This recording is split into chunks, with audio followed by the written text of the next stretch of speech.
মুহূর্তে অবস্থান করছি আহ, 1 নম্বর ভার্সন ইউনিয়ন। এখানে রাস্তার যে জনদুর্ভোগ, এইটি রাস্তা ভেঙে যাওয়ার কারণে জনদুর্ভোগে পড়েছে জনগণ এবং পথচারী লোকজন। আপনারা দেখছেন এখানে অনেক গাড়ি আটকে গিয়েছে এবং মুমূর্ষু রোগী।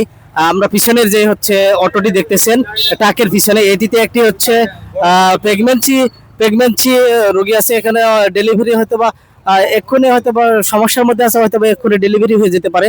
এই জন্য একটু ঝামেলার মধ্যে রয়েছে। আসলে প্রকৃতপক্ষে এই সকল ঝামেলা এড়ানোর জন্য আমি উপজেলা কর্তৃপক্ষের দৃষ্টি আকর্ষণকে বলতেছি, আপনারা অতি শীঘ্রই এটা একটা সুন্দর একটা সুষ্ঠু ব্যবস্থা গ্রহণ করবেন, যাতে করে এই রাস্তাটি সংস্কার হয়ে যায় অতি তাড়াতাড়ি এবং এই যে সমস্যা, জনগণের যে সমস্যা দুর্ভোগ, এটি থেকে যেন মুক্তি লাভ করতে পারে, সেই জন্য আপনারা একটু চেষ্টা করে দেখবেন।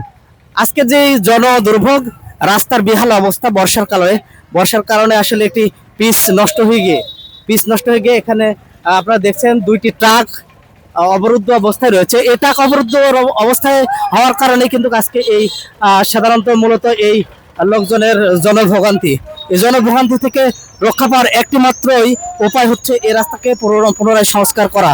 আপনারা দেখছেন এই একটি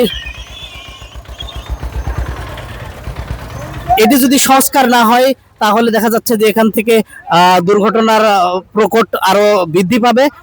এই সকল দুর্ঘটনায় এড়িয়ে যেতে অবশ্যই এই রাস্তার সংস্কার করা আমাদের জন্য অত্যাবশ্যক।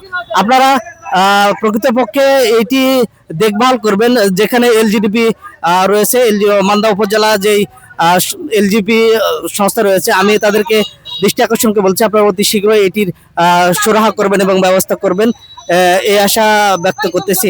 আমি আমার তেঁতুলিয়া টিভির পক্ষ থেকে সকলকে আন্তরিক শুভেচ্ছা সহ অভিনন্দন জানাচ্ছি।